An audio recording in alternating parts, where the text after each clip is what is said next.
Double-sided LP show. 2 new albums, 2 old. Add that shit up, it equals 4. Let us out, my people cold. You got a mouse out, eat a cold. Why aren't we allowed to even go? I'm gon' pay the fee or toll. Whatever it takes to see us soul. The pump and dump. Pump and dump?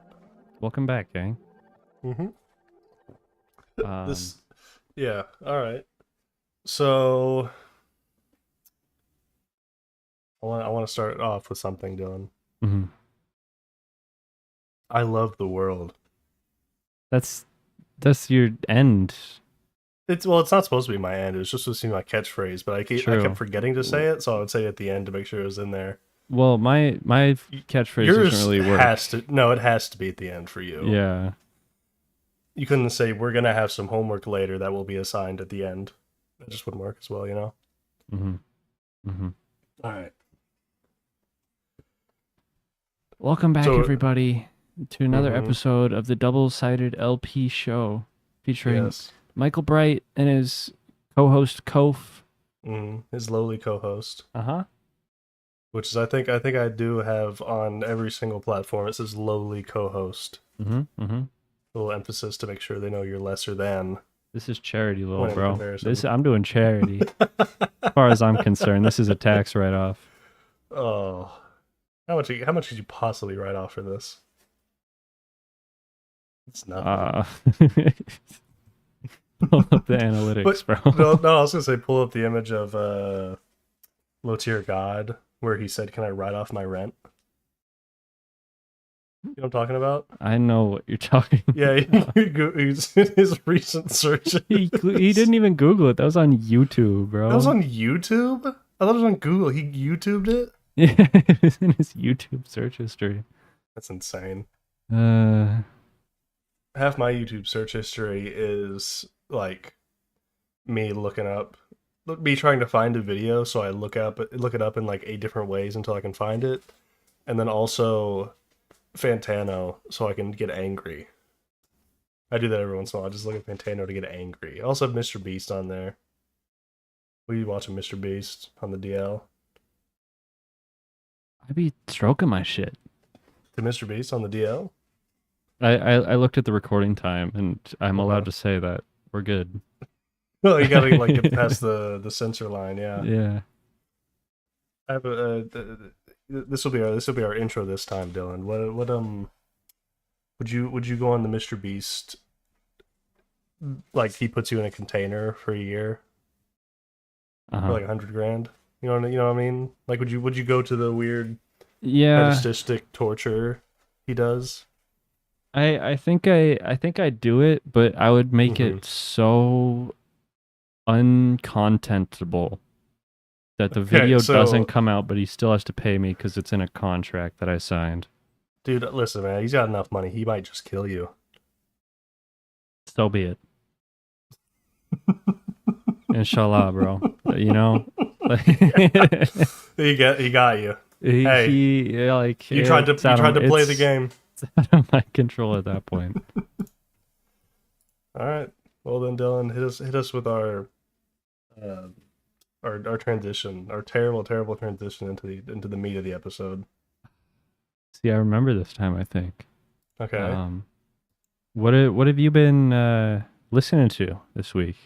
Oh well, Dylan, I'm glad you asked because I've actually been listening to 4 albums this past week. So interesting, dude. So have I. Well, I've been listening to 4. I've listened to more than 4 albums, but 4 albums that I want to talk about.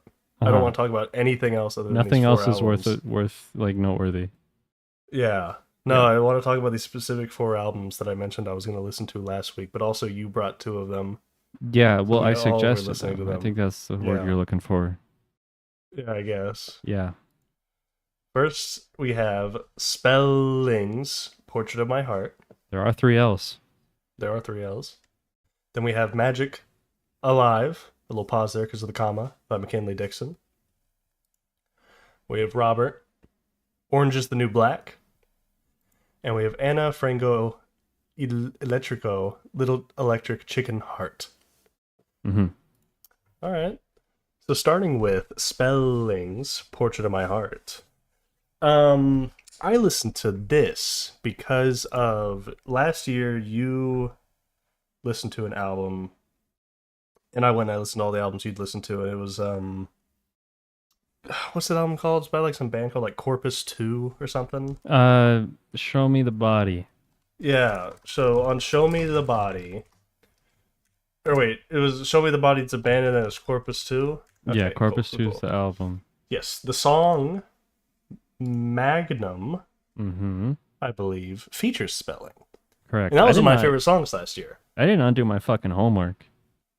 You didn't do your homework? I love Show Me the Body. I didn't even realize spelling is. Yes, well, that was the only. I didn't like that album very much, though. Well, I thought the album was okay, but Magnum specifically, I thought was an amazing song. I loved that song. I don't remember if it got it. Did it get a nomination last year, or did I just put in honorable mentions for best song? It's probably an HM. I think I'd remember if it was a Nami. But I really liked it because of Spelling's performance, and I didn't know Spelling. I learned this after the fact. Spelling is one of like the rare Fantano 10s that's been given out ever for her previous release, not this release, the previous one. Yeah. Really? Spelling's. Let me get the Spelling in the Mystery School album. Maybe is it got a green cover? Yeah. Yeah, I believe that album got a 10 from Mr. Fanny Tano. Let me do a little fact checking on that. You're wrong. It's The Turning Wheel from 2021. Is the one you gave it 10, so 2 releases ago. I apologize. I messed up. Wait, no, what? So I did mess up. I'm right. I'm smart.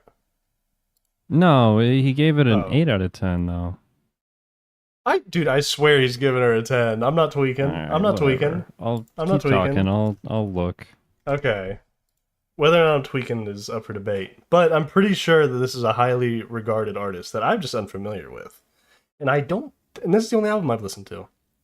But I think, based on like a little bit of, I tried to do a little bit of research for this episode. I've never done that before. I never like tried to look into anything, and it's not like I did any like deep searches by any means, because it is meant to be more of off the cuff, what we enjoyed, sort of vibe based.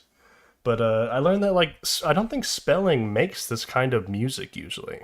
I believe she's considered more of a pop artist, but this album I wouldn't consider pop. It's more of a I mean, rock is the easiest thing to say, but it's like a very specific kind of rock, I think. It's very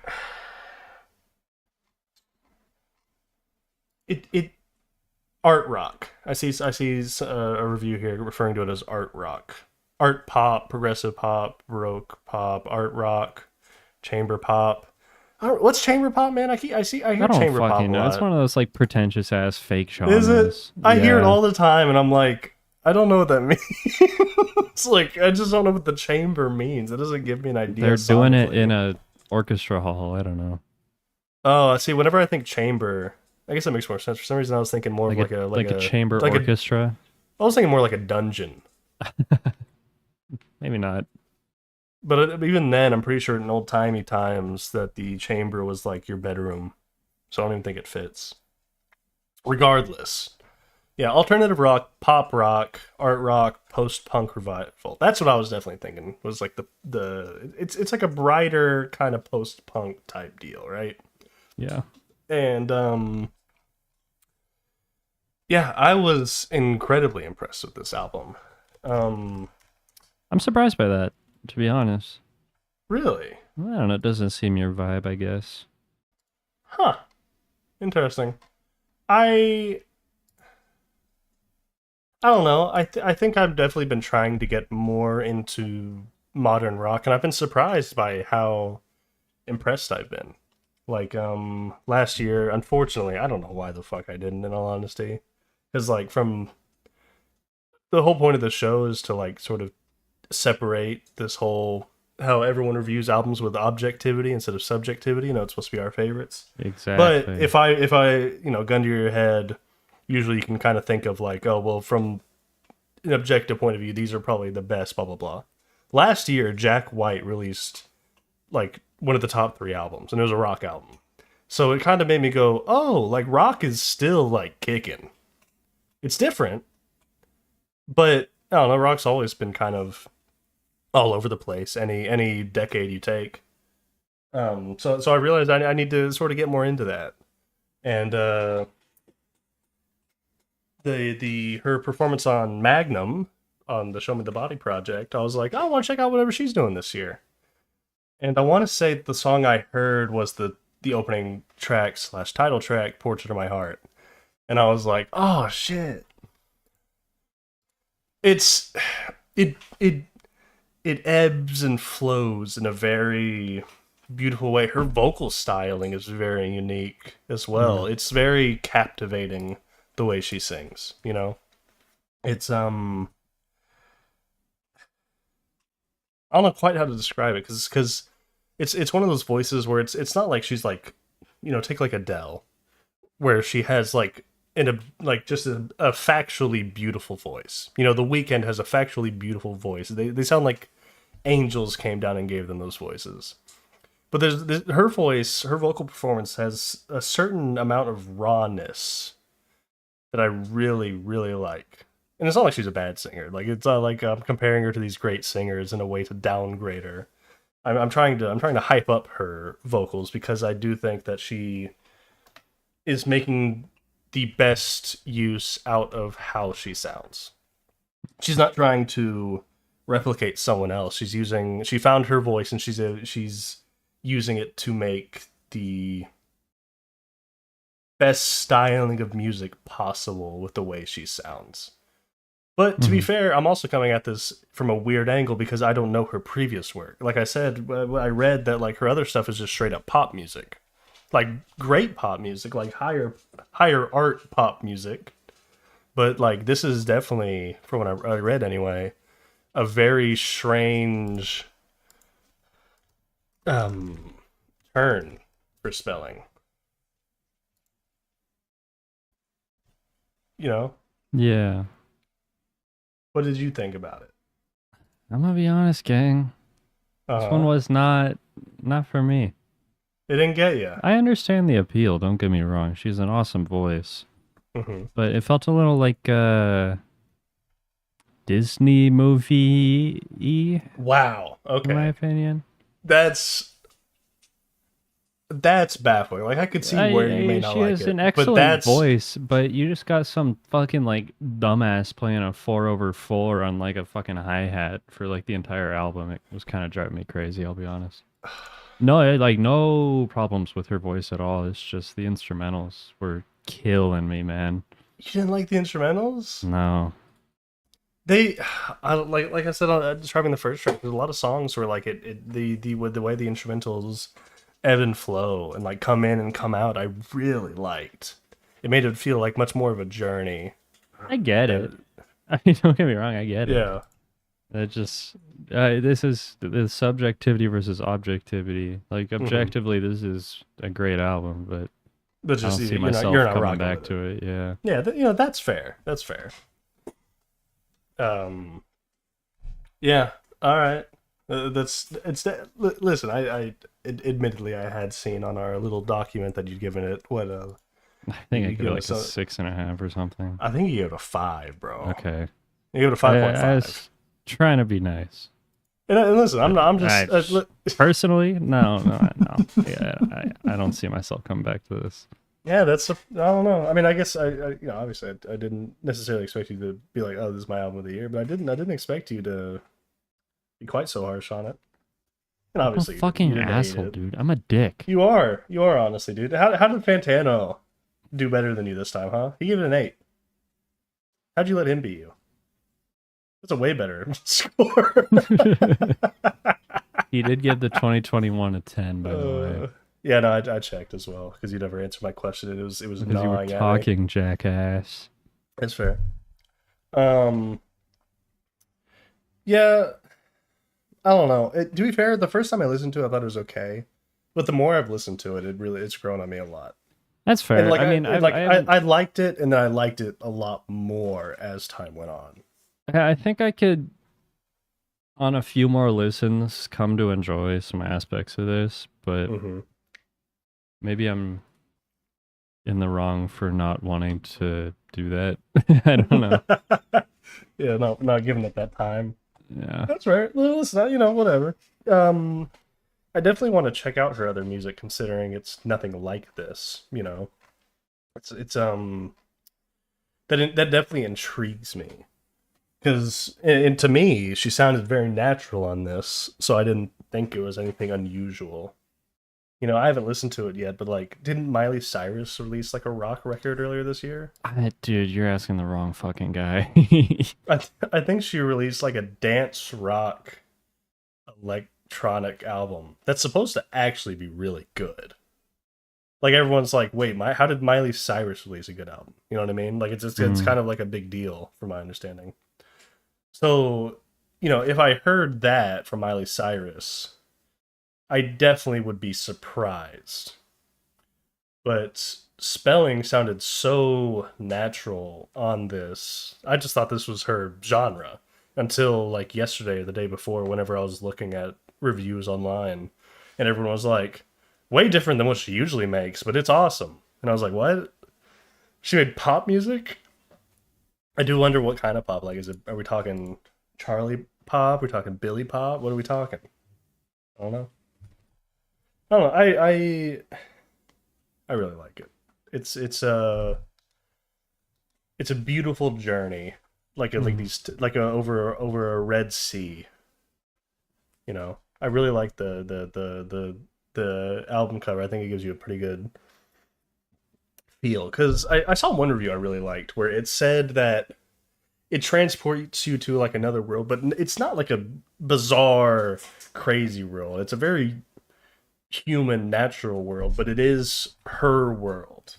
She's taking you to her world, and I really like that review because it's not like, I don't know. There's nothing fantastical about this record.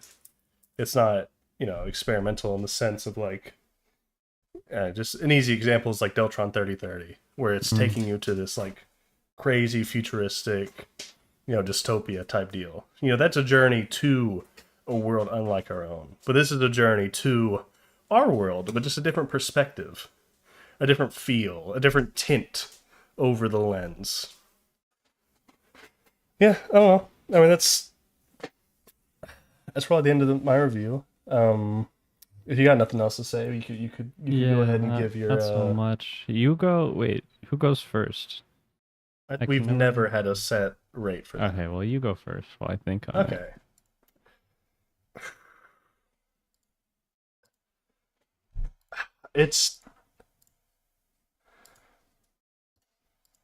I like looking through the songs.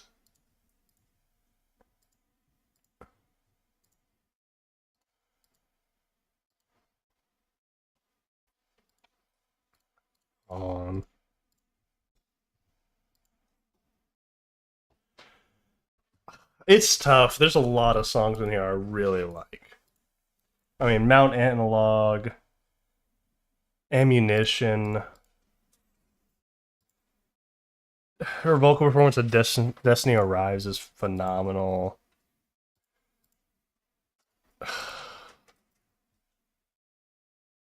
I don't. Okay. Favorite? Maybe it's just because it's the one that like I discovered it with, but I think the opening track, "Portrait of My Heart," is probably my favorite. It's just the strings on it, I really like. I don't know. I think that's probably my favorite, and then my least favorite.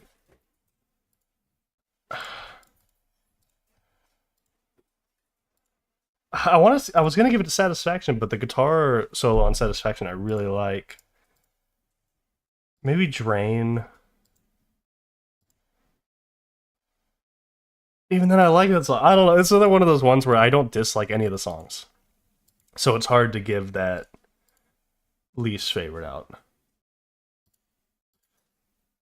It's all sick, man. I'm like clicking through all the songs, trying to figure it out.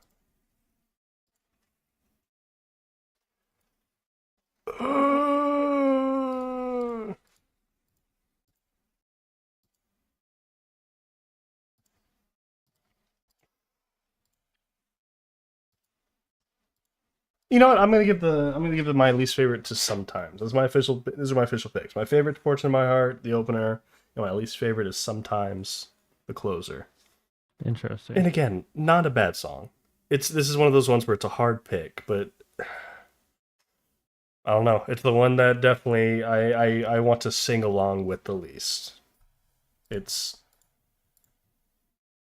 I don't know. It's a great ender. It builds in a very nice way to a nice climax, but I don't know. It just, as far as individual songs go, when comparing them, I think it's probably the one I have to give bottom of the barrel. Not unreasonable to say that. All right, and then you? I think I'm gonna have to agree with you on the favorite. I think "Portrait of My Heart" is one of the more dynamic songs, which I think Mhm. definitely lended some credence to my enjoyment of it. Yeah. And then least favorite, probably "Alibi." Alibi? Track 3, "Alibi." Yeah. Okay. Yeah. And she has like a vocal refrain on here that just drove me crazy a little bit. And it's like, I Yeah. want to get better. No, I And like that. I don't know. Something about it was I know just you're kind talking of about, driving me yeah. crazy, I'll be honest. But Yeah, she kind of has a crazy girl vocal inflection. yeah.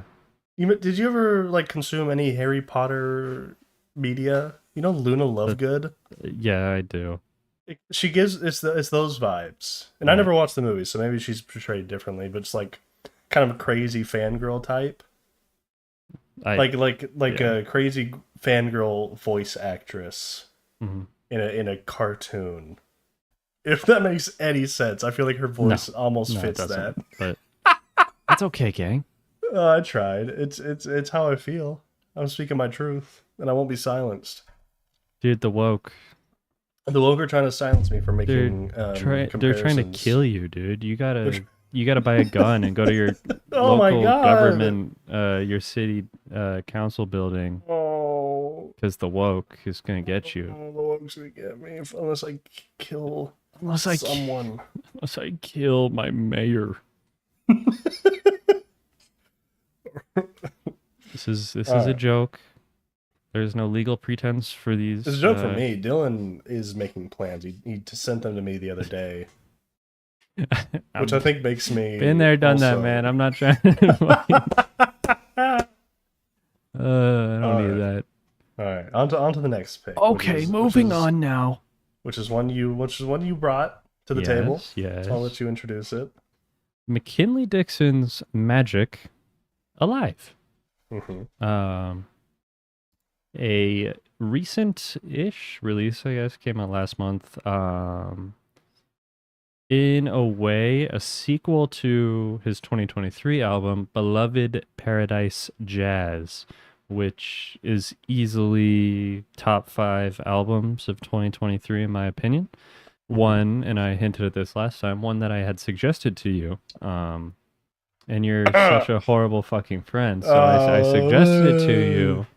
And what you did is you ignored me, clearly, because you tried to suggest the same fucking album to me like 6 months later. Listen, man. And I was aghast by you doing such a thing. But Dude, you know, hey, man, everyone you're gonna makes hate on me mistakes. I tried to put you on game, twin. Yeah, I mean, it is. He knows ball. You found it naturally, man. Like no one I even did. suggested it to you or anything. It's, and technically, that is kind of true. It's kind of how that went. I found it. I was like, man, I gotta put Dylan on. Oh, man. You suck, bro. Okay, well, Anyway. to be fair, I have not listened to McKinley Dixon's whole discography. No, me neither. I mean the albums before Beloved Paradise Jazz are, I'm sure, great. I just haven't listened to them. He had you can tell, honestly, in the scope of this album and the last, Beloved Paradise Jazz had to have been what would be considered like a freshman album, in my opinion. Just considering the scope of its reach. The stylization and like, I don't know. You don't think he had any? You don't think it was like he's doing like a jazz rap album before that? I don't think you. There's no way. There's no way he was going that fucking hard, and I Dude, I didn't know mean, about it. I refuse to accept that. I don't know, man. You know anything about Colin? Colin My boy, exclamation point? my boy Colin. Shout Dude, out Colin. he's put out two amazing jazz rap records this year.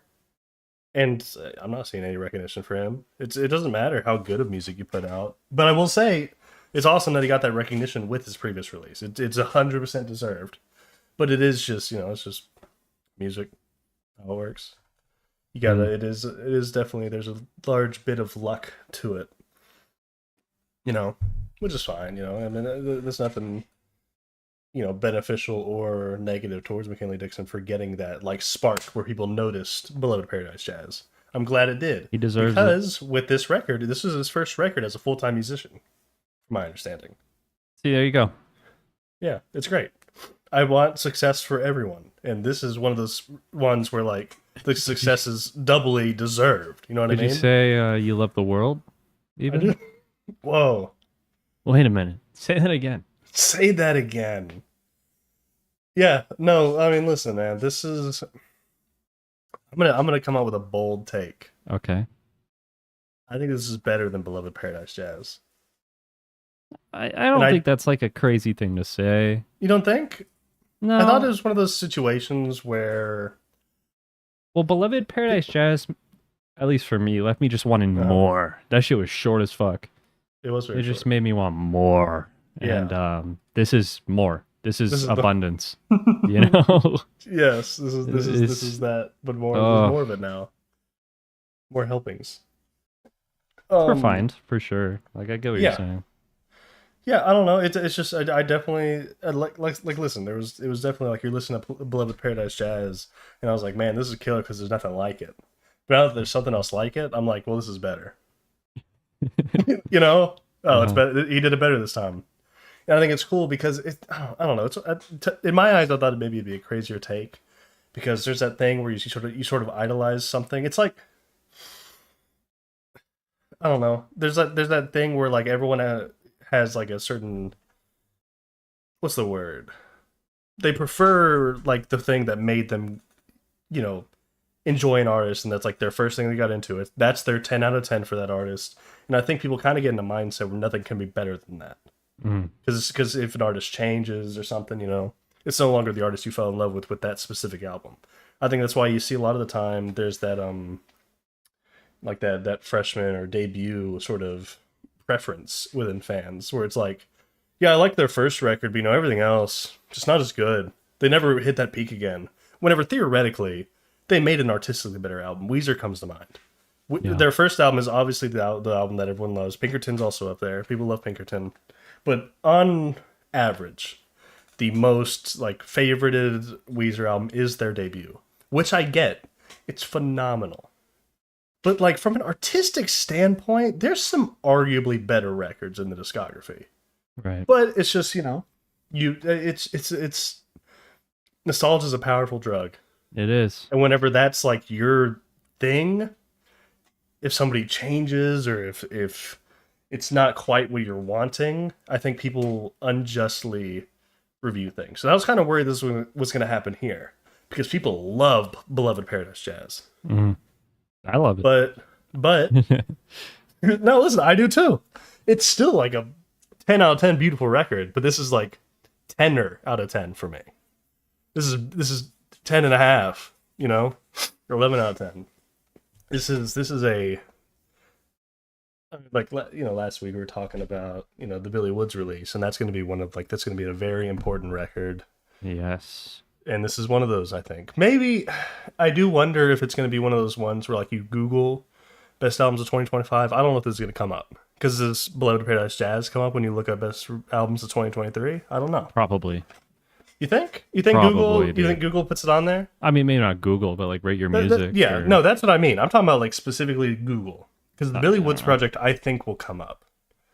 But if I look up 2023 best albums and we do an extension, Maps by Billy Woods is on here. That's a great album. You know what I don't see? Beloved Paradise Jazz. Yeah, but you It fucking did come out 2023, any of the music rating websites will put that like top 5, if not top 10. For sure. I'm top not 10, if not top I'm 5. not disagreeing with that.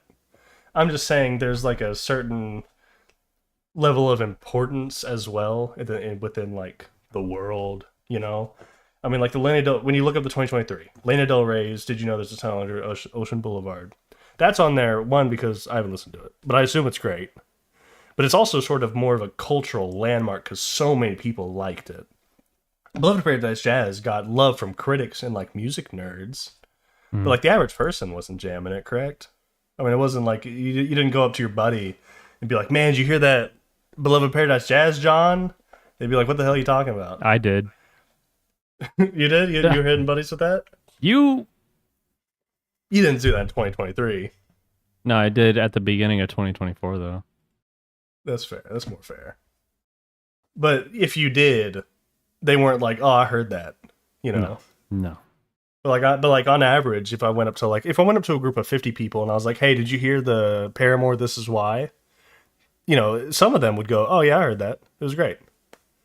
But if I do Beloved Paradise Jazz, you're not getting as many hits. That's what I'm referring to. Like, it's a great piece of art, Beloved Paradise Jazz, but it's not culturally impactful. And I wonder if this is going to be culturally impactful or if it's going to receive the same treatment. I would love for that. And listen, it's funny because before I found this, the type of production I personally aspired to make one day was to like get rich and be able to get live instrumentation, you know, find these people that can do something like this. I thought that'd be so cool. And then he did it. So that's taken. It's all ruined. Yep. Fuck you, McKinley Dixon. You stole my dreams that I had. It's over for you, bro. I mean, to be fair, I may have. I probably had that dream when he was already working on it. So might as well just kill yourself, I guess. Yeah. What's the point, you know? But I guess there's something kind of cool about being like, well, it does work. The idea works, man. It goes crazy. Anyway, on to Magic Alive. I will say, this album is about 3 friends trying to resurrect their buddy that died. I did not pick up on that. Me neither. I did not pick up. And listen, like once I actually I sat down and I read through the lyrics on Genius, I got it. And it's definitely not very in your face about the story. But if you're picking up certain things, you're like, oh, okay. But it's just so funny because I'd listened to it like fucking a bunch of times before I read that. And then I read he went on an interview and said that that's what the album was. And I was like, what? What the hell are you talking about, McKinley Dixon? Yeah, I don't know. This is despite that message, it's a very positive album. It's very bright and colorful. I mean, the album cover kind of comparing this album cover even to Beloved Paradise Jazz. Beloved Paradise Jazz uses a lot of darker colors, you know, blacks and reds and such. But this is like a nice vibrant green and blue and that yellow. A little, not even the fire isn't quite red. It's more of an orange. You know, a little warmer, a little softer on the eyes, which I think is, you know, a deliberate choice. This album's just nice. You know, it's beautiful, man. It's nice. It's nice to listen to. I mean, first of all, McKinley Dixon's rapping style is very interesting to me because he's just yelling, bro. Well, not that. What gets me is that it sounds like he does everything in one take. There's most rappers, and I assume vocalists. Do that thing where like they do a bunch of takes and they, you know, cobble together the best take, there's nothing wrong with that. You know, obviously that's what you're going for. You want it to sound as clean as possible. So you take the best parts in Frankenstein, something that sounds good. But McKinley Dixon's rapping, to me, maybe he's just a wizard and it just sounds like this. But to me, it sounds like he's doing it all in one take. And obviously I'm sure he does like 20 takes and uses the best one. But it's not a Frankenstein. It's the Doctor. It's just one take. Yeah. Which the only rapper that I know for a fact does that in that way is Kill Bill the rapper. I know that he does it, which I've always liked that from him because I've always found it very interesting whenever you'd listen and you could hear him take a breath before he kept going. I found that to add another layer of naturality, of natural. Just the vibe of it sounding like that added a level of humanity to it. And I think it does that here too, assuming that that's what he does. It sounds like it's what he does. I could be wrong. I know nothing about how he exactly produces his music. Mm-hmm. But it all sounds very heartfelt because it feels like he's just doing this all in one take. And maybe it works very well because of the live sounding instrumentals as well. It sounds like you're almost there live watching it. Live from the kitchen table even. Dude, mind blown. Fuck. Oh, I mean, hey, you brought this. You got anything to say about it? I fucking love jazz, man. I love jazz so much. The trombone is slept on like crazy, and I think this album portrays that very well.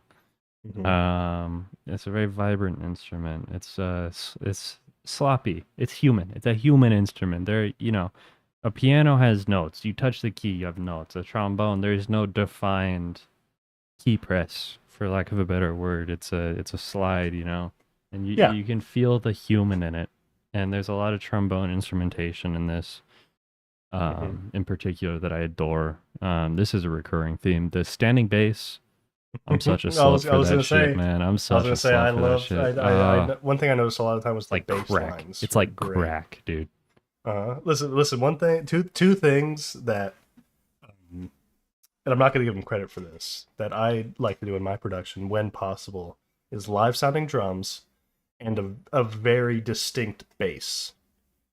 Those are two things I really like, and he does those on here, and I think it's fucking awesome. Mm-hmm. I love it. I mean, those are two things that I feel like always get drowned out. So for them to get sort of their own lane, I love that. And then I also same here. I love horns, and there's a lot of those on here. It's fucking the production's awesome. I mean, come on, that's what everyone talked about with 11 Paradise Jazz, right? Was the jazz production, and he brings it to a whole nother level on this one. With from my understanding, it was done by two producers that he knows. They fucking murdered it, man. It's just awesome. I will say, as far as production goes,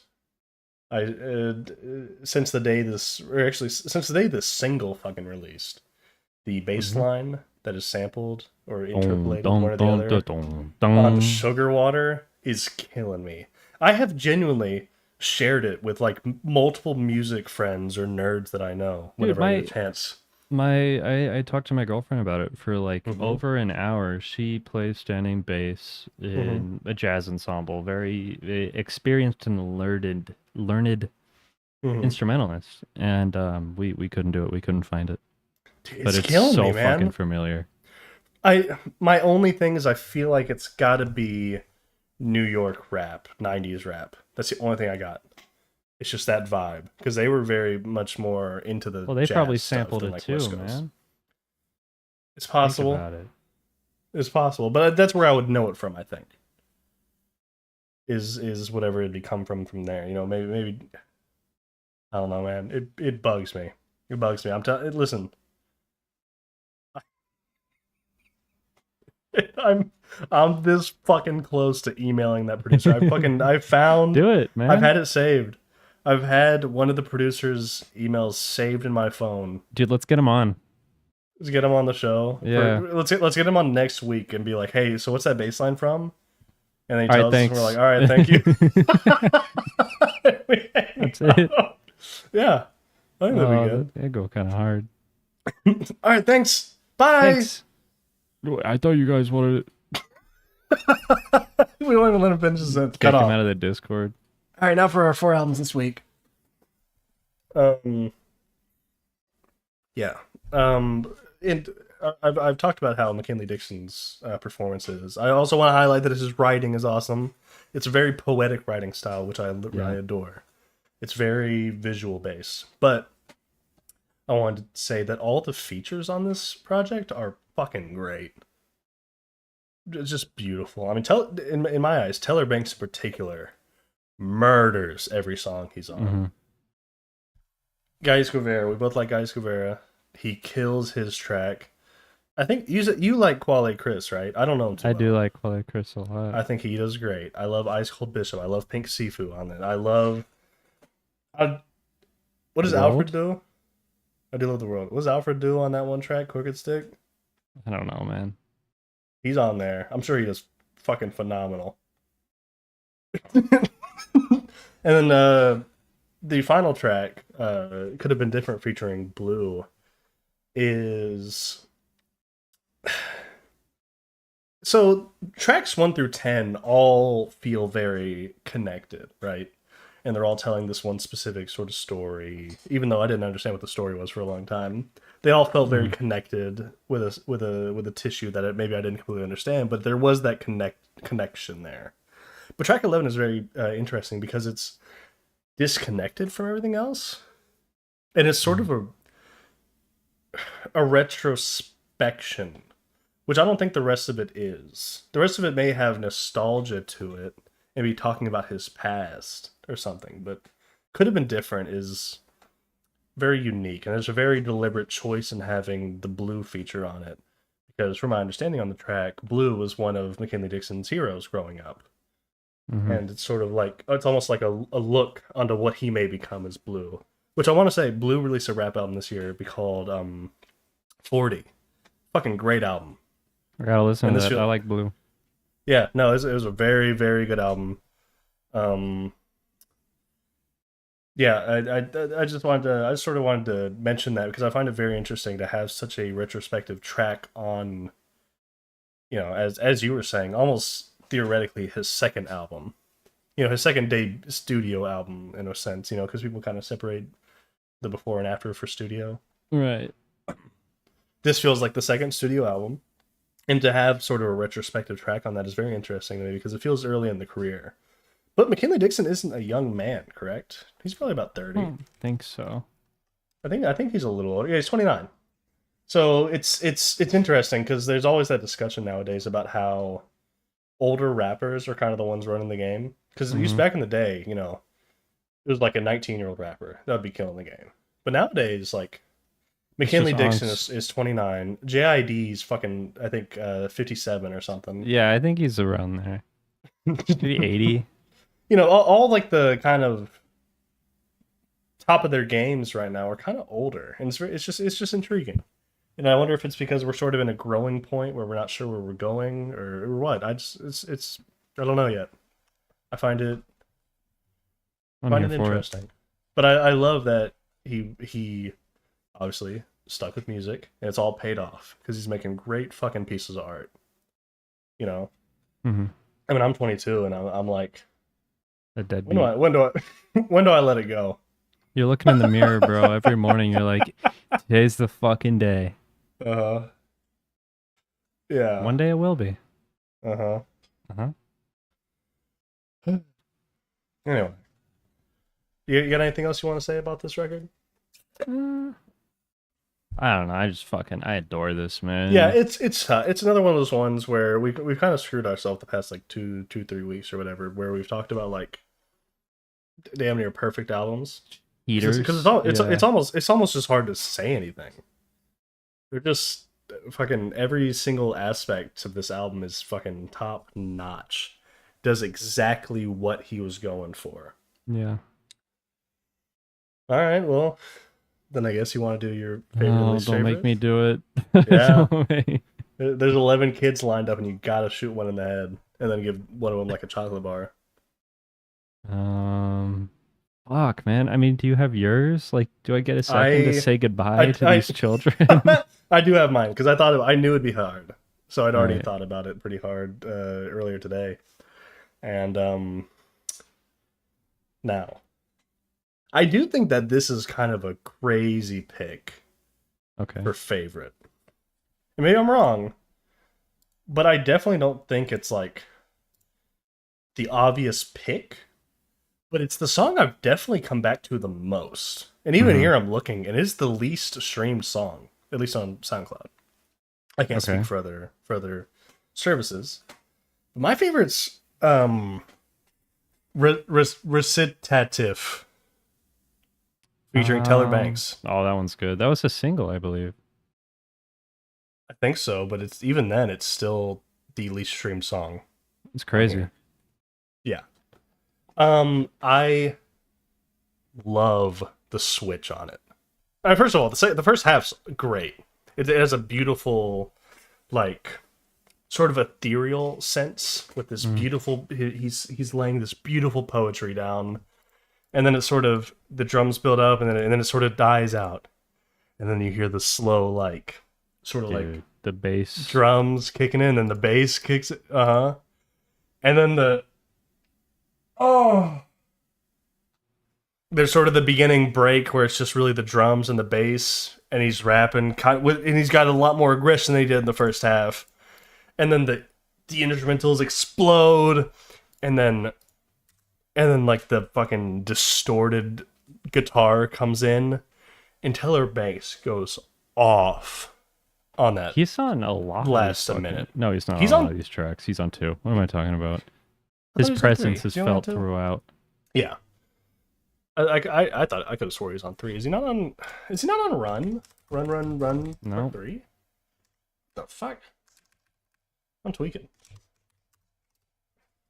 Huh. I really thought he was on that one. Anyway. Yeah, no, Recititaf is definitely my favorite. It has 3 different energies on it. The sort of the beauty, the anger, and the chaos with Teller Banks' verse. Right. Which is that's probably my favorite moment. And to be fair, it's my favorite moment because it has that yin yang sense of it, where it sounds completely different from the rest of the album. It's a noise filled. The drums are going fucking crazy. You know, it's a lot different sounding than the rest of the record. Mm-hmm. So that's why I have such awe in that moment. But yeah, I think it'll go to that. And then my least favorite, I think this may also be a crazy pick because I'm looking here and it is the second most streamed song. Mm-hmm. Is Magic Alive. Wow. Title track. I don't know. It just... Listen, I feel like if you asked 1,000 people... This I may be wrong. But I feel like if you asked 1,000 people, the answer would be We're Outside Rejoice. Maybe I'm wrong. Maybe people love that song. And the numbers I'm seeing here as far as streams go beg to differ, considering I liked the least streamed song. But I feel like that's the one that could arguably be repetitive. But Magic Alive... I don't know. Maybe it's because it's not the final track. You know what I mean? Because he has that extra track with Blue and Shamir where it's like, you know, it's separate from the rest, but that is technically the final track. Even though Magical Life is the end of the journey in my eyes. So maybe that's why, because it was supposed to be the finale, but the air has been deflated out of the tire to put into the actual finale. Mm-hmm. But I don't know. It just doesn't hold the impact it would have, I don't think. Yeah, listen, the production's beautiful. It's a beautiful song. It's one of those ones where there's really no right answer. Mm-hmm. Every song on here is great. But I do think least favorite's got to go to Magic Alive. Title track. Crazy. Mm-hmm. And then you've had some time to think. I've been trying to add a good bit of context to why. So I don't know. I'm of 3 minds here. Mm-hmm. One being jazz. I love jazz. I love jazz instrumentation and rap. I love vibrant live instrumentation. It's fucking awesome. Mm-hmm. My second mind, I really love the bass riff on All the Loved Ones. It's like an earworm. I love it. It's digging in me, bro. Mm-hmm. And then my third mind is the next song, FFOL. Mm-hmm. Nah, it's going to FFOL. Track 8. Yeah. Featuring Teller Banks. Once again, another great Teller Banks verse. Yeah. I just But that production's explosive. That's a good. That's another one that's up there for me. It may be my second favorite. I'm not sure, but it's up the there. way it comes in with the percussion and the horns are just screaming. You got like the record fuzz. I love the record fuzz. And McKinley Dixon was not pulling punches on this one. He's a very dynamic rapper, in my opinion. And I think this is one of his better performances on the album. And of course, Teller Banks is just flawless throughout, honestly. Yeah. He needs, does he got an album out this year? He does, I think. You know, he does? Yeah, he Let me does. check. What? I Gotta check that out, man. Because this guy's crazy, bro. But no, I adore this. The guitar on the tail end of it, just going crazy. I don't know. Everything about it. This is some shit you listen to when you're in your car going really fast. Yeah. Yeah. That's really cool. Yeah. It's a good record, least man. favorite. I found the kid. I don't like. He's like a little ugly. Okay. He's a little ugly? It's track 3, Crooked Stick. Sorry, Geese. Really? Yeah. I think, like, I get the vision, but the like the I think it's a horn. It sounds like someone's killing a mouse. I know. Yeah. It gets a little old, in my opinion. I love it. It's definitely a great song. It's the most unique of all of them, in my opinion, and with the beat. Certainly not for me, but an excellent track nonetheless. Yeah. I loved the instrumentation or the sample or whatever that was. Definitely leaves a little bit to be desired. The Gais Guevara verse is awesome, but Gais, maybe he was cursed by like a witch or something, where he has to have like something really grating in every instrumental that he's on. Those who listen to 2/5 know. Well, I don't know. I haven't listened to the update yet. I don't think they changed anything, man. He said he did an update. I didn't know. I didn't notice anything. I don't know. I'm gonna have to give it a re-listen. I don't know. I won't speak on it, even though I do hate updates for albums as a concept. It does feel unfair to judge it with it having an update, and I haven't listened to it. So, nonetheless, an incredible fucking album. Yeah, this is a fucking perfect album, man. Fuck, man. It's great. Makes my never mind. It's fire. It makes my visions of graphs of the analytics fly by. It's really good. All right, what's this next, John? All right, this next John is a little jam. My boy Robert. By crazy Robert. Name, crazy name. Insane choice of a name. Ballsy. Do you think his name's Robert? I think his name's Robert. If his name's Robert, that's completely understandable. I think his name is Robert. So to give a little background on this album. There's one reason I listened to it. And that was because there is a Slug verse on it. Slug put on a story that he did a verse on some record, and I was like, oh, okay, I'll check it out.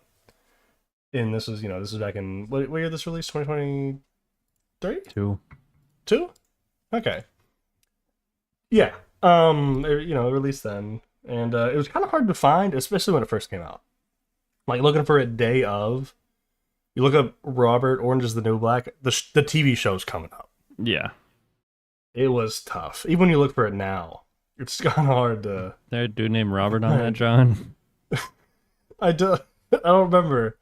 But while I was doing as I said, I was doing some research. I did find one review he did for babmag.co.uk, which you have to go. You have to press I know it's unsafe, but I still want to click it. Oh well, you know what? Now I'm actually trying to click it, and it's not working at all. Nope. Fuck. I wanted to go there because I can't recall where. Fuck. Okay, whatever. I can't remember what his name previously was, but Robert isn't his original artist name. It was Not Evil Robert, bro. yeah, it was evil Robert.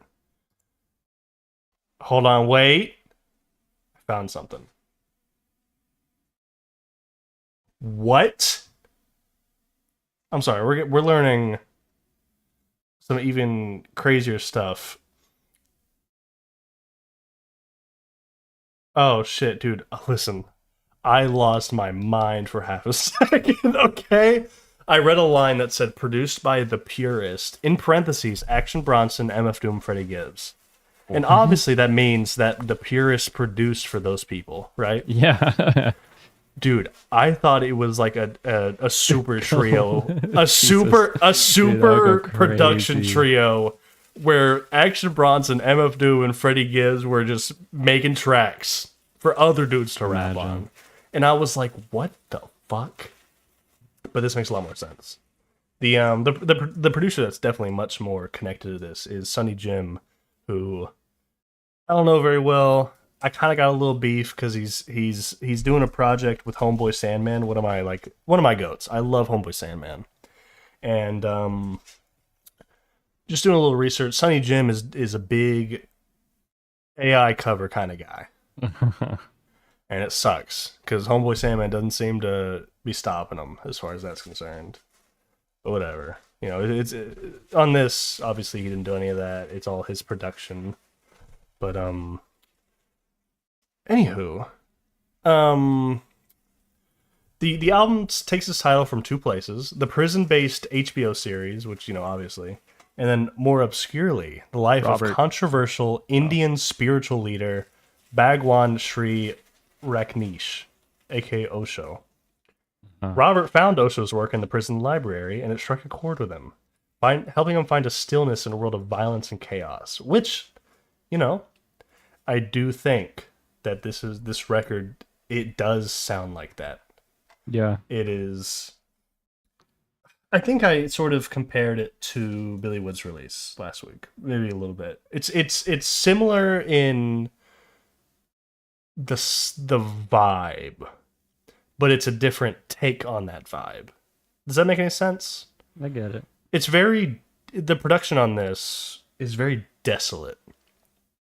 And it definitely feels like an older British man sort of looking back on the times. Yeah. And sort of how he feels in his place in the world. Not like serenity in the face of chaos, but like acceptance.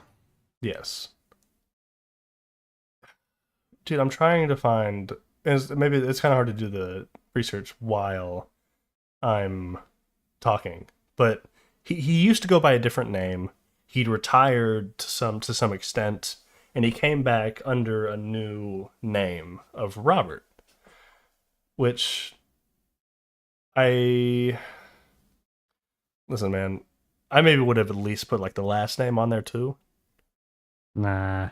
Just to, I don't know, Fuck it, bro. help me find you a little bit. But, yeah. Anywho. Robert's Orange is the New Black I found because Slug of Atmosphere put on like his Instagram story. He was like, hey, I'm on this. I did a verse on this. And I was like, oh, okay. And then I look and I see that Cool Keith is on here too. I like Cool Keith. I was like, oh, okay, cool. So I listened to it and I was like, holy shit. This is something gray. This is a very gray album. And I love it. I love it. I love this record. It was one of my favorites of, what'd you say, 2022? 2022. Yeah, which is, one week I complained about this, where I have a heavy dislike for sort of the way that slow sounding rap has gotten, because it doesn't sound like people care. This is a good example of a slow sounding record where it definitely sounds like he cares. And I like that a lot. It is, I don't know. There's such a rawness to this album. It's very personal. it definitely feels like I said, it's like it's an old British dude looking back on his life and where he stands in the world, and like his struggles with his younger life, his struggles with the world now. It sounds like a poor guy who eats track 3 who eats porridge every day. Mm-hmm. Just listen, man. Like, not a great life, but living it. We're here, and I don't know. I love it. It's a deeply, deeply one-on-one kind of record. I really like that. What'd you think about it? I think it's great, man. I guess I gotta preface this with the fact, not the fact, but I hate British people. Okay. But Scratch his chin. All right. the production was enough for me to get over my preconceived notion So about our friends across the pond. Okay, it's the production that got you on this. Because I found that to be like good. I like the mellow shit. I like, yeah, you were just talking some shit. I like it. The slower, more introspective, No, lo-fi I enjoy that too. almost. I just don't like whenever it doesn't sound like the artist gives a shit on it. That's what I dislike. I have no qualms with laid back, stripped down kind of production. Sort of an emotionality, sort of a sereneness to it. I got no issue with that. I like that. I'm a big fan of lo-fi rap, lo-fi internet rap, which is a lot of that. And it's it's different than obviously this sound, but it's sort of the same vibe where it's like not necessarily a lot going on. But I hate when it doesn't sound like anyone gives a fuck on it. When you get a beautiful, beautiful beat like a lot of these have, why the fuck do you sound like you don't give a shit? Yeah. It's like being given a fucking gold throne and like sitting next to it. Like, why wouldn't you just sit on it? Why wouldn't you bask in the fact that you have this beautiful piece of work to rap on? Shit mid, bro. I don't know. That's my qualm. I do like the production on this. Don't get me wrong. There's a lot of like sample based like hooks on it that I really like. A lot of the vocal sampling I fuck with so hard. But it definitely the rapping is what definitely won me over with this record. Not so much the production. The production's great, but the rapping's what got me. I loved Mr. Robert on this. It's I'm pissed the fuck off that this website's not working. I'm gonna send you a link. Can you open this website? Does it work for you? No. Wait. No? Hold on. What happened? I opened this 2 days ago and it worked. 404. It doesn't exist. The website's gone. In 2 days? Yeah. 404. It was a purple link. I had just opened it. Bad Mag went down in the past 2 days. Or maybe it's just down. I don't know. That pisses me off because his old rap name's on it. That's all I know. It's because he said what his old name was, and I can't find it anywhere else because this album did not make waves. No? I don't know if he. No, I mean, let's be real. The only reason I found it was because a rapper I like was on it, and I don't think. I don't know. I'm sure this hit a very niche audience who loved it, but it's even the added effect of he didn't even go by his old name anymore on this. If McKinley Dixon released under a new name and didn't tell no one, how do we're probably not going to find it, right? Right. It's just sort of it was a resurrection of self. It was a new identity he was taking on for this, and I have a lot of respect for that. But he was already an underground rapper, so to reinvent yourself after that, you're definitely not going to be making waves, but that's fine. I think he got across what he wanted to on this record, and I love it. It's like I said, it's one of my favorites of 2022. It's something I hadn't come back to in a while, which is why I wanted to talk about it, because I had rediscovered it last week or the week before, and I remembered how much I liked it. It's just there's something very beautiful about it. Beautiful in a gray world kind of sense, and I don't know, that relighting of that love for this record is why I wanted to talk about it. It's great. And it's funny because I mean we're about to be there obviously, but like the song that made me discover it with Slug, that's not my favorite song. Right. It's a great song. I don't think there's a bad track on here, but I don't know. It was one where like the hook isn't necessarily what lured me in. It got me here, but the rest of the record is what like I love it for. And I think there's something nice about that. Do you got a favorite and least favorite, or do you have anything else you want to say about this one? I'll be honest, I was surprised because like I don't know, you suggested it and I put it on for the first time and like Kelly had a seizure, track 1. Yes. I mean immediately I was like, okay, the production's interesting, and then I hear a British motherfucker. And I was like, oh, come the fuck on, bro. And I'm not even joking, man. I have some sort of like preconceived notion about. Dude, I don't know if you heard freaks. this. Drake just said nobody's beaten Britain in the rap I did game. see that, and I Don't think know we if you heard. should. I guess I can't say what I want to say about him. Yeah. No, listen. I think there's like obviously there's a lot of good British rappers, right?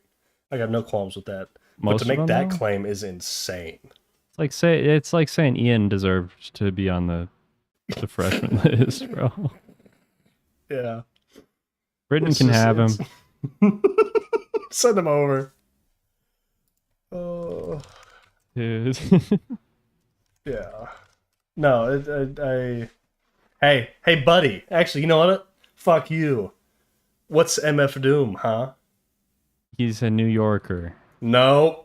He was Burp. nationalized. Google MF Doom and what's it gonna say? Well, let's not go there, man. Let's not go What's there. it gonna say? Let's not go. It's I'm gonna just say he's a saying. New York rapper.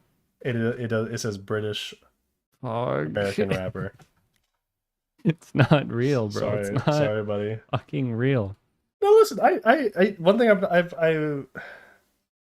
I think it's cool. I like sometimes being like, oh shit, this rapper isn't from America. What the fuck? There's a rapper I like from Finland. There's a couple rappers I like from Australia. You know, I found a Mexican rapper earlier this year that's fucking awesome. It's just interesting because I don't know. There's I know a lot more British rappers, but there's very few and far between that get me on a hook like this. Yeah.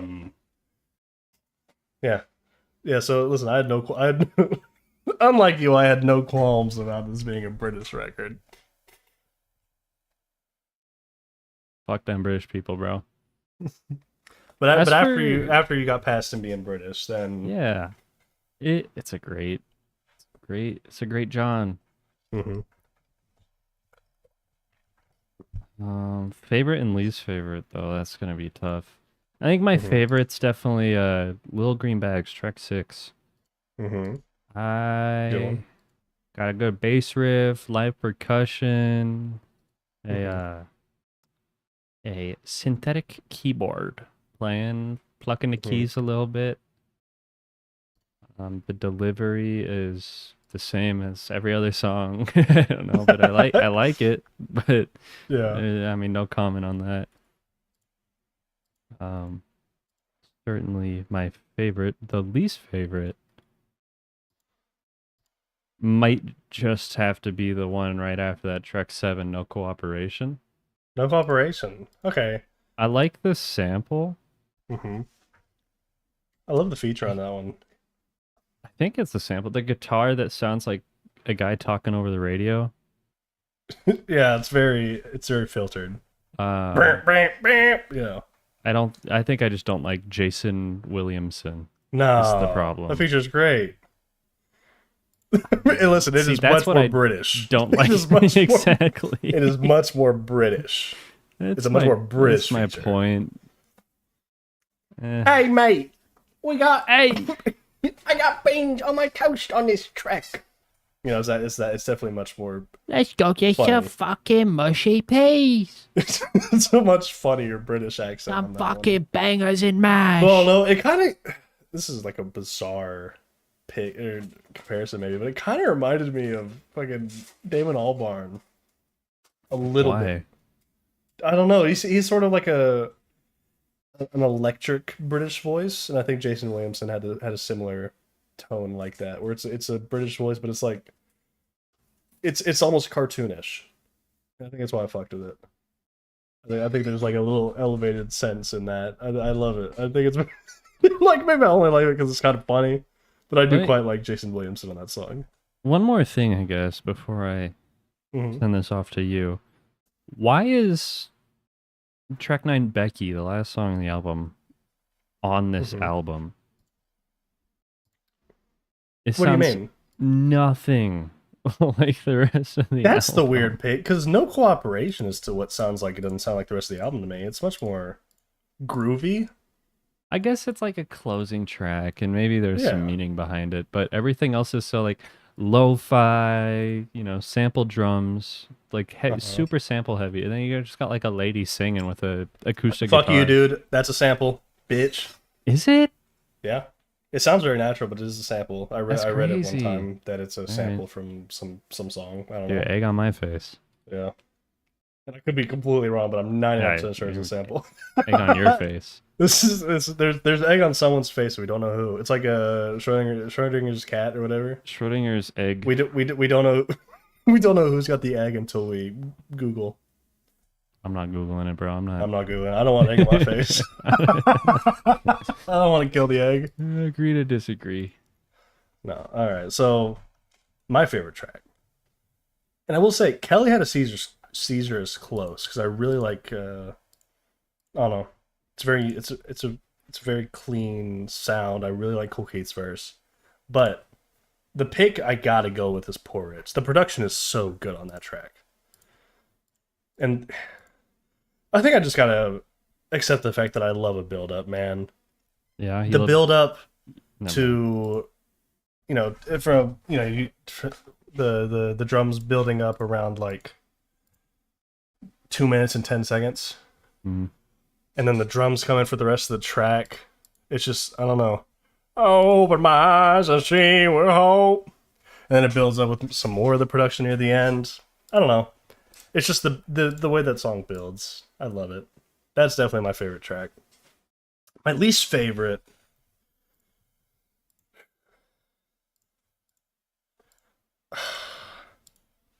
I don't know. Honestly, dude, as fucked up as it sounds, it may be Nowhere City, which is crazy. That Because is Slug of crazy. Atmosphere is one of my favorite rappers.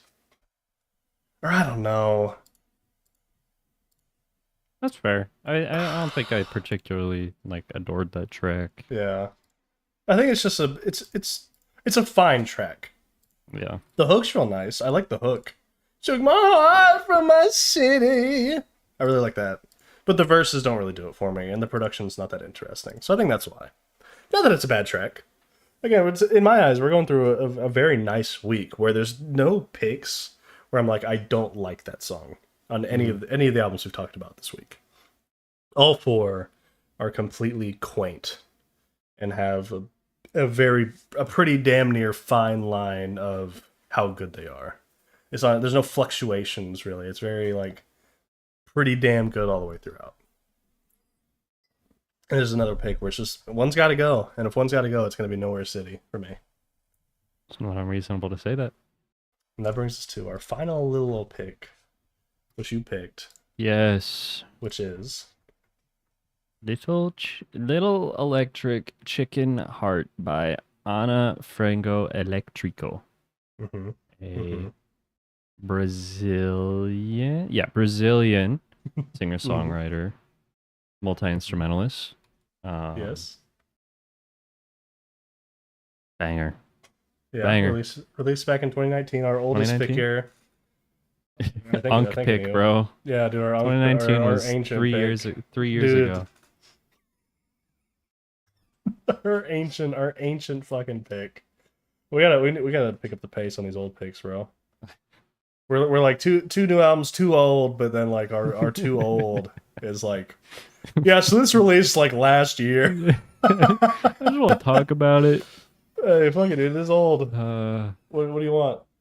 And listen, this it may not be super old, but this sounds. If you told me I this was shit gonna came get out, into in, that. like, I was gonna this get shit, into if you that. told me this shit came out in like the 70s, I'd be like, yeah. I was gonna get Alright. into that, bro. Mm-hmm. I do want to know what you think, though. Okay. I liked it. It was very good. It was very I don't know if groovy is quite the right word, I but think that's fair. there's a lot of movement to it. Yeah.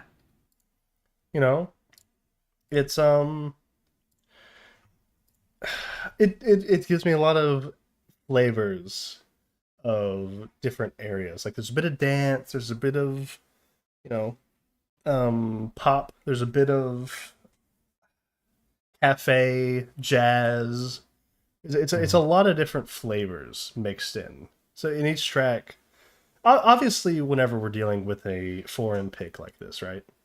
There is that layer of understanding we have to come to where we don't know what the fuck they're saying on this. No. So production, just due to the nature of us being, you know, we don't speak every language of the world. Production has to carry a little harder, right? Yeah. Because we can't hook onto lyrics, so we have to hook onto vocal performances and the instrumentation. And the instrumentation never gets stale on this record.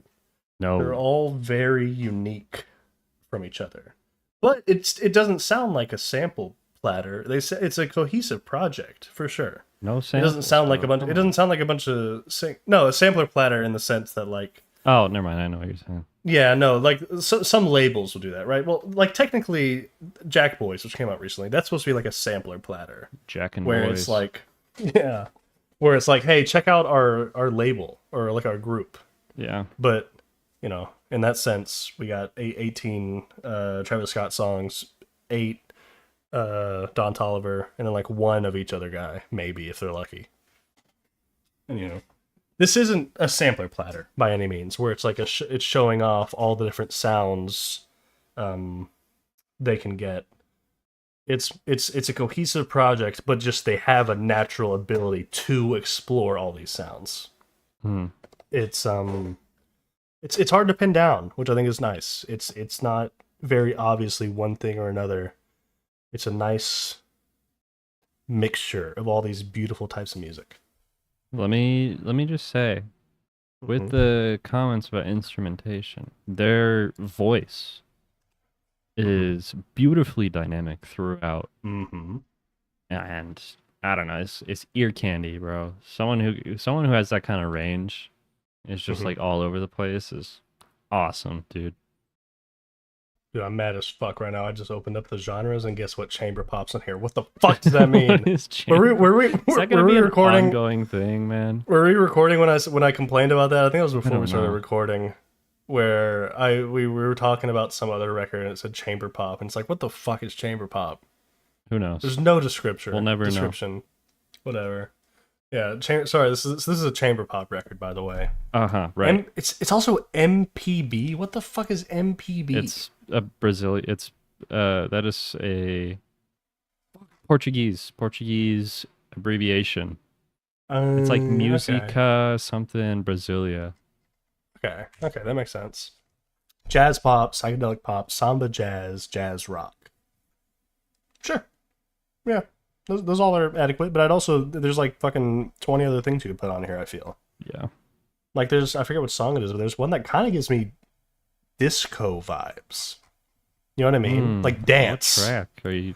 I want to say it's like the third. Let me look. Oh yeah, it's definitely track 3. I know. Yeah, like near the end of it. But it's the drums. It's the drums that get me there. Yeah, it's I don't know, but that's what I like about it. It's so dynamic. Like you were mentioning with the vocals. They needed to be, because this album is just, it explores so many genres. It's like you know the term genre film for like movies, where it's like it's not oh okay well it's like yes. What am I talking yeah it's an exploring of the genre by like infusing other genres into it. And obviously this doesn't quite equate 1-to-1, but it is exploring a lot within, I guess, the overarching genre of jazz, you know, or some, I don't know, whatever genre you want to necessarily put on top. It's that, but there's so many branches coming off that tree that it explores. It swings from. I like it. I don't like getting mogged on the cover though. You are getting mogged, bro. It's crazy. I can't look them in the eyes. It's just I expect the little Rizzler's chubby fingers to come up and be pressing the jawline, you know? Uh-huh. I'm getting destroyed. There's just no it's so funny. You're done. You're cooked, bro. Yeah. They're looking on me from every single like, there's a bunch of because I listen on SoundCloud, there's a bunch of little versions of them right next to every track too. Oh, it's so funny. So fucking funny. It's so fucking funny. I'm gonna listen to this album. Anyway, instrumentation. Let me just say, I love the trombone. Mm-hmm. There's a lot of that on this this album, Mm-hmm. and it goes hard, bro. Oh, Uh-huh. I mean, I mentioned it with the McKinley Dixon. It's very dynamic. It's a very human instrument, Yeah. and for that, I will adore it forever, Mm-hmm. forever and ever. Yeah. That's all I gotta say on that. Yeah. Fucking awesome record. You touched Very. on this, and I'm kind of shocked you mentioned this because that's something I wanted to bring up. Is Okay. you could like walk up to someone on the street and say, when did this come out? Yeah. And half of them would guess, decades ago. Yeah. Not And 2019. That's not a detriment by No. any stretch of the imagination, obviously. But when you wear your influences on your sleeve like this, you gotta bring something new to the table. And this does feel like a modern interpretation. Help me out. Interpretation of like a bossa dance track. Like they bumping this shit in Brazil and elsewhere probably, but And other places maybe, but I'm not certain. and possibly other locations. Mm-hmm. They bumping this shit in Brazil in like the 70s, bro. You go to like not a nightclub, but like out and about. People are playing this on the radio and shit. Was Brazil safe to be in back then? Or would I be like kind of scared? I don't know what's going on back then.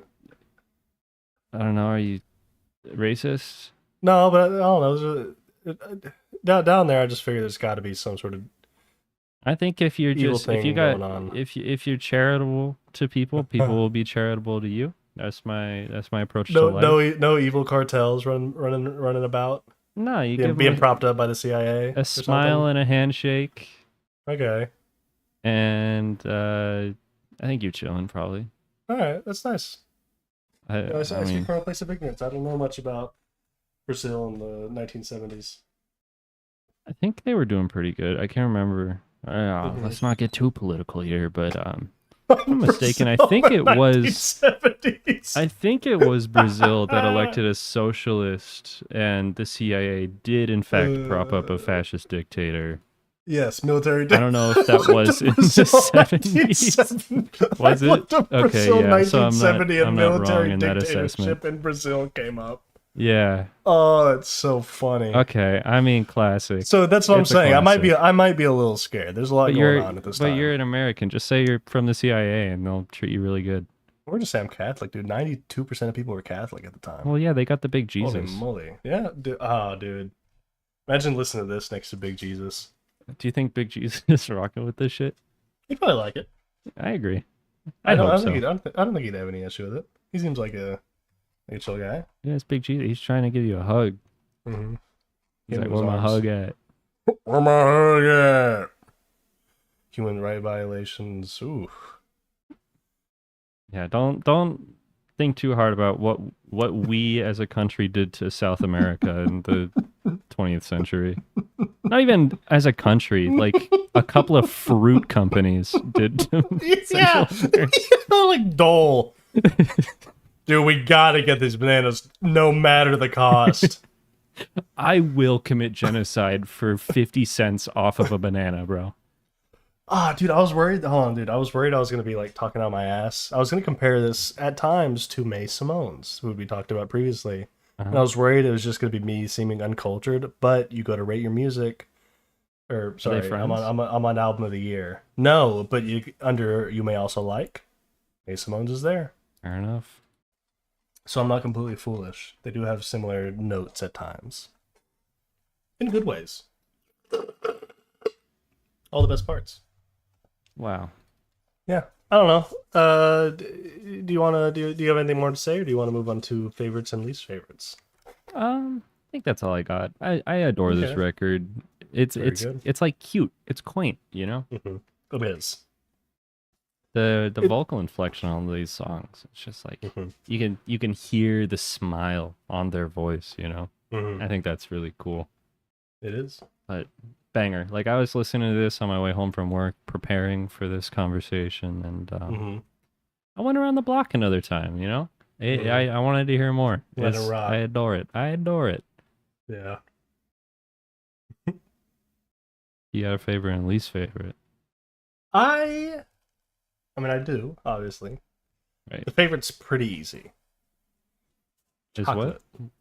Oh, chocolate. Chocolate. Yeah, it's just the horns, the singing, the is it a glockenspiel? Beep bop beep beep bop. Oh, Oh, right whatever at the it is. beginning. Well, and throughout it, there's little points where it comes back, but yeah, I don't know. It's the one that I feel like. Again, we're talking about a foreign artist here, so this feels like the most. It elevates that boundary the most for me. Very emotional. Yes, and like I don't gotta know what they're saying, It's a yearning. but it gets out, and I love it. I really like it. They belt him Chocolate. throughout too. Chocolate. I love it. Yes. No, it's just it's the most. It's I don't know. It's my favorite by far. It's the one that it captured me the most on this. Mhm. And then least favorite. Are we cheating and doing track 6? That's a minute long. No, it's cheating. No, that's cheating. It doesn't say interlude unless Vinheta means interlude. But if we're not gonna cheat,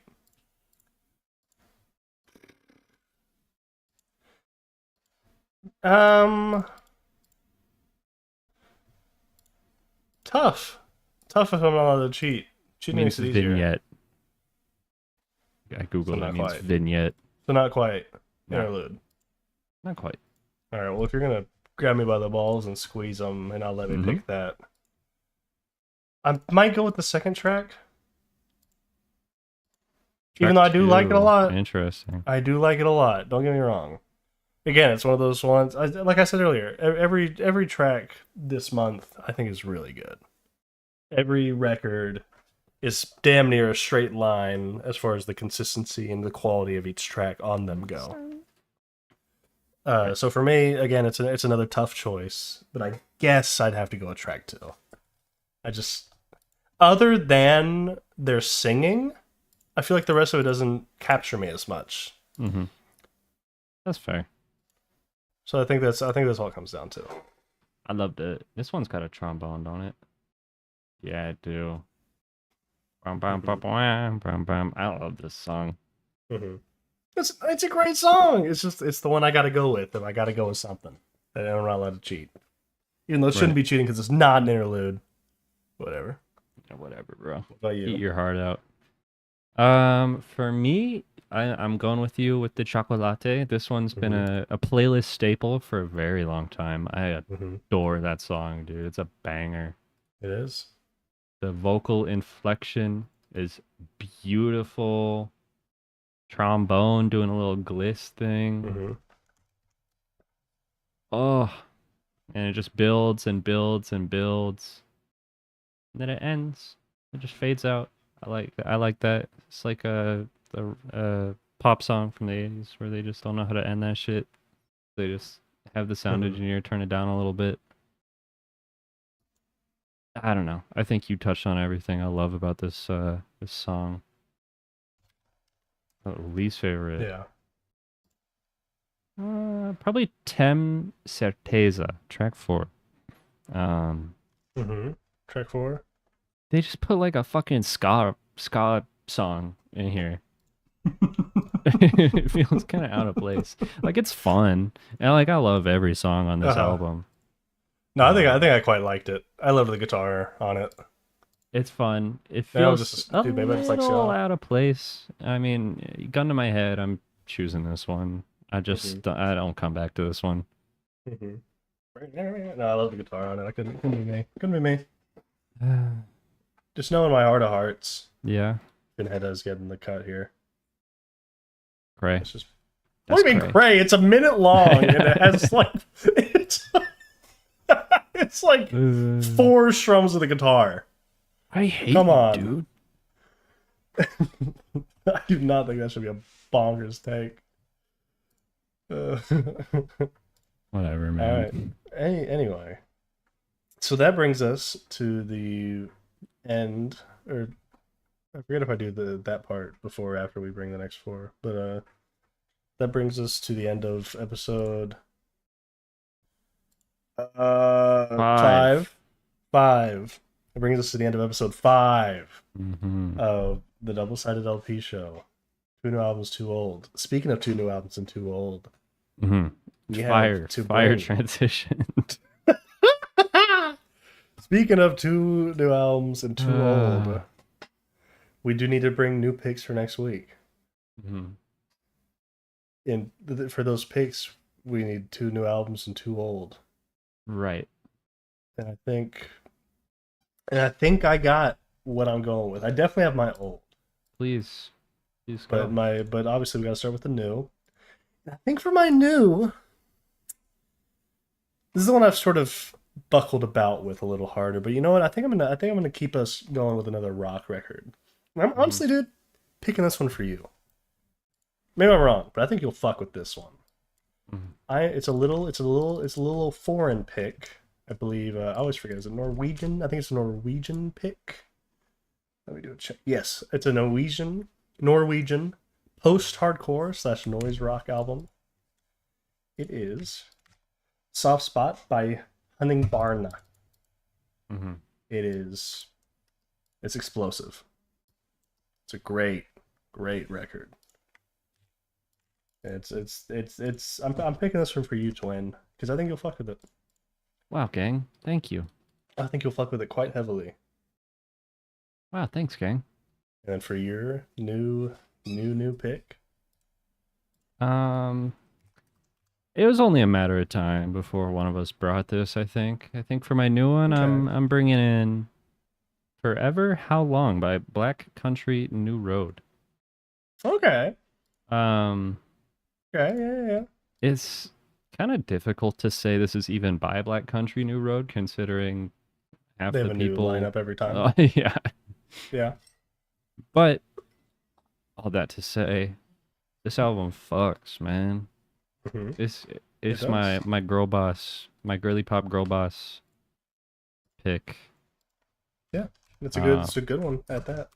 It's alt girl year, not Uh-huh. summer. Alt girl year.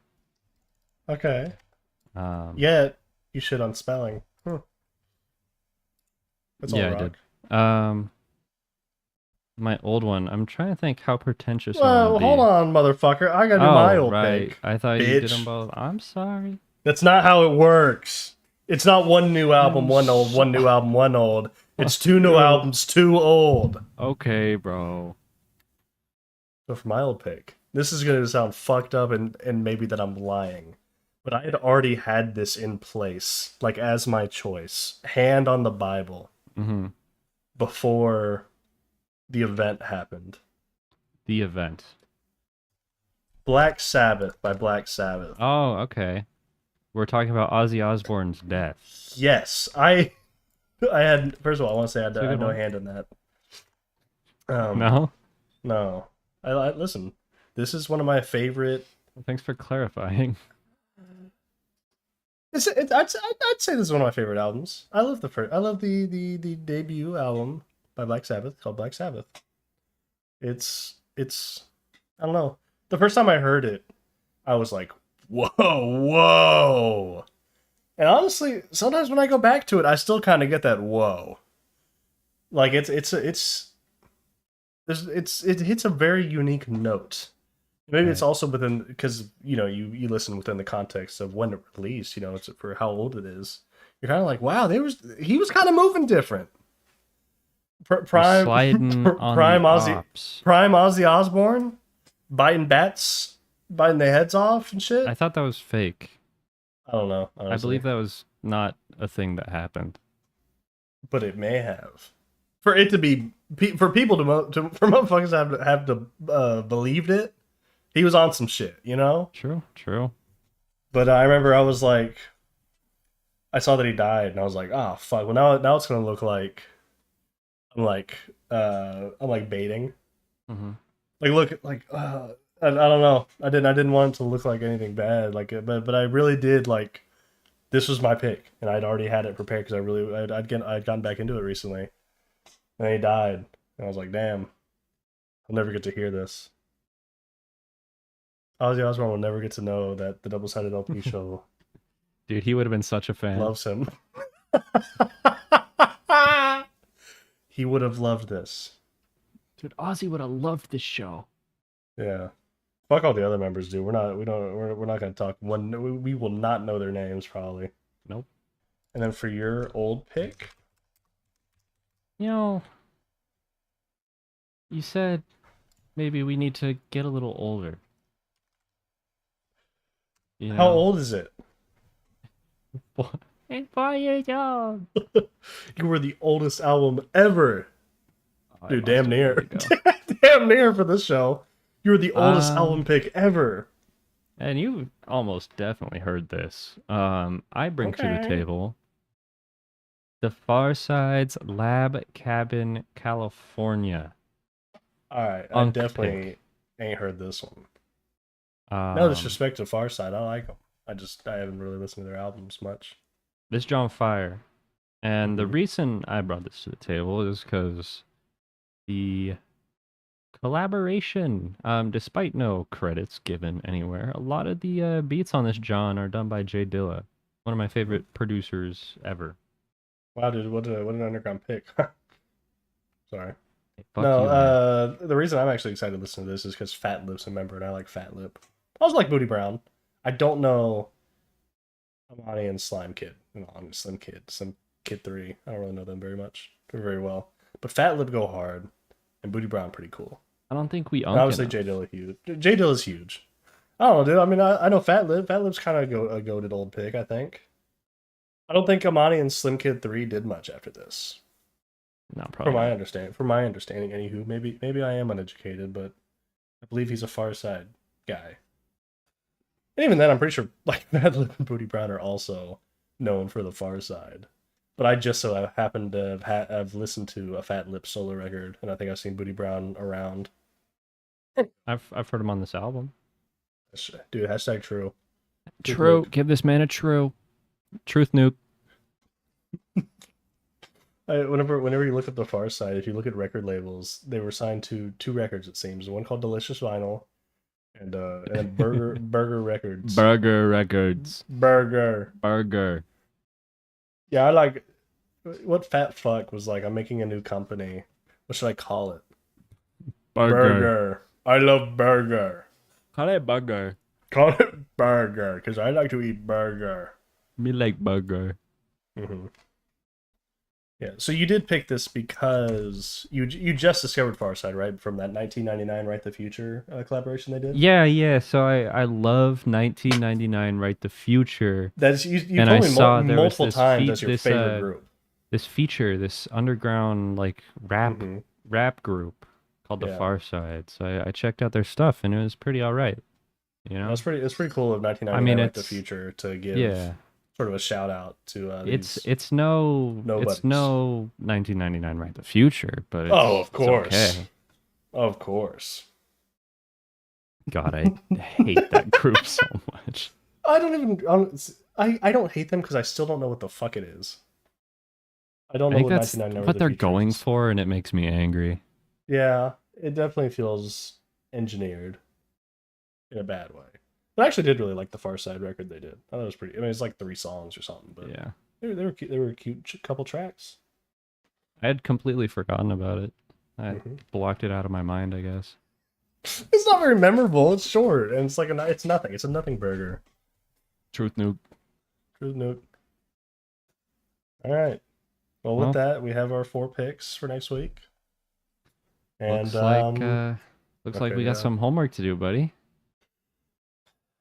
Sure do, man. We sure do have some homework to do.